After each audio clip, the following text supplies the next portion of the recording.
26 जनवरी के दिन किसान नेताओं को सरकार से प्रस्तावित रूट पर ट्रैक्टर रैली निकालने की इजाजत मिली थी।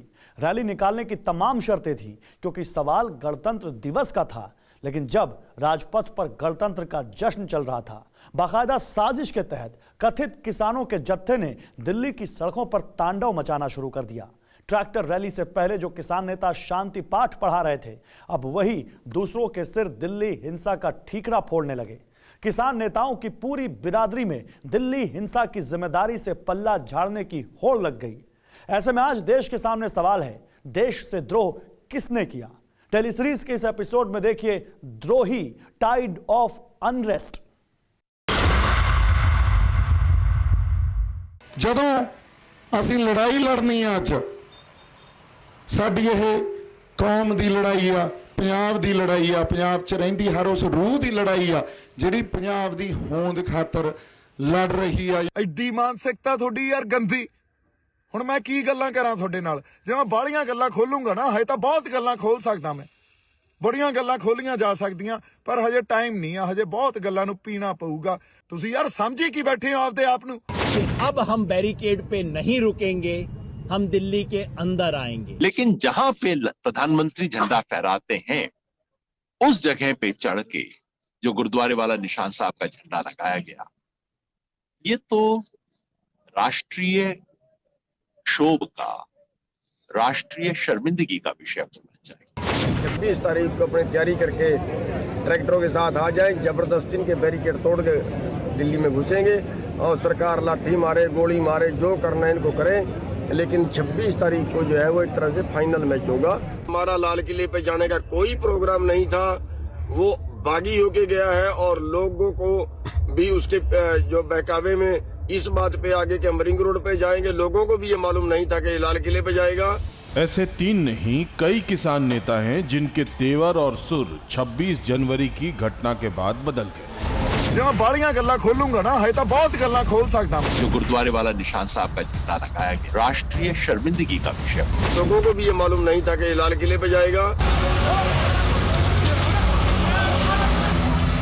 ट्रैक्टर रैली के नाम पर 26 जनवरी को संविधान की धज्जियां उड़ाने वाली साजिश एक्सपोज हुई तो कथित किसान नेता अंडरग्राउंड हो गए। दिल्ली पुलिस ने 37 किसान नेताओं पर गंभीर आपराधिक धाराओं में मुकदमे दर्ज किए।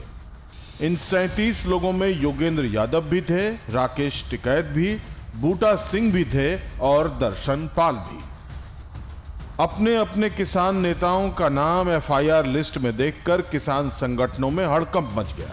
किसान संगठन एक दूसरे पर आंदोलन खराब करने का आरोप लगाने लगे। 26 जनवरी की हिंसा के साजिशकर्ता के तौर पर पंजाबी एक्टर दीप सिद्धू का नाम सामने आया। किसान नेताओं ने मिलकर इस पूरी घटना के लिए दीप सिद्धू को मास्टरमाइंड बताने का दांव चल दिया। अति निंदनीय है, हमारा लाल किले पे जाने का कोई प्रोग्राम नहीं था, वो बागी होके गया है और लोगों को भी उसके जो बहकावे में इस बात पे आगे कि हम रिंग रोड पे जाएंगे, लोगों को भी ये मालूम नहीं था कि लाल किले पे जाएगा। तो हम उसकी कड़े शब्दों में निंदा करते हैं। दीप सिद्धू के बारे में क्या कहेंगे? वो आया बीजेपी का है भाई, बीजेपी का हो तो। इधर किसानों के नाम पर तख्ता पलट की यलगार भरने वाले दीप सिद्धू अंडरग्राउंड हो गए और फेसबुक पर किसान नेताओं पर ही सवालों की बौछार कर दी। ਐਡੀ ਮਾਨਸਿਕਤਾ ਤੁਹਾਡੀ ਯਾਰ ਗੰਦੀ। ਹੁਣ ਮੈਂ ਕੀ ਗੱਲਾਂ ਕਰਾਂ ਤੁਹਾਡੇ ਨਾਲ? ਜੇ ਮੈਂ ਬਾਹਲੀਆਂ ਗੱਲਾਂ ਖੋਲੂੰਗਾ ਨਾ, ਹਜੇ ਤਾਂ ਬਹੁਤ ਗੱਲਾਂ ਖੋਲ ਸਕਦਾ ਮੈਂ, ਬੜੀਆਂ ਗੱਲਾਂ ਖੋਲੀਆਂ ਜਾ ਸਕਦੀਆਂ, ਪਰ ਹਜੇ ਟਾਈਮ ਨਹੀਂ ਆ, ਹਜੇ ਬਹੁਤ ਗੱਲਾਂ ਨੂੰ ਪੀਣਾ ਪਊਗਾ।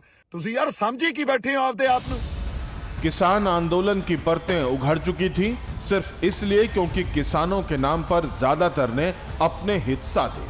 26 जनवरी का दोष किस पर मढ़ा जाए, इसकी कोशिश में कुछ पूरी तरह से एक्सपोज हो गए और हिंसा के लिए दिल्ली पुलिस और सरकार को ही दोषी मानने लगे। लेकिन कल जो दृश्य देखा कि पुलिस पर भी हमला किया, पुलिस ने भी हमला किया किसानों पर, वो तो करवाना ही था भाई, सरकार की यही तो नियत होती है। किसी भी मुल्क में द्रोह से बड़ा कोई गुनाह नहीं। 26 जनवरी को न सिर्फ तिरंगे का अपमान हुआ बल्कि हिंदुस्तान की आत्मा पर भी प्रहार हुआ था। यह कृत्य द्रोह काल का संकेत था, इसलिए इस कलंक को अपने माथे कोई भी लेना नहीं चाहता।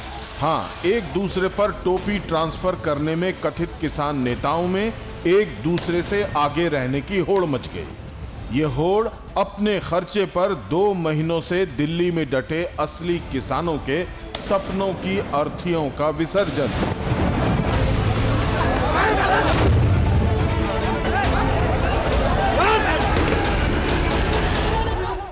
अड़ी सोमवार से शुक्रवार शाम 6 बजे सिर्फ TV9 भारतवर्ष पर।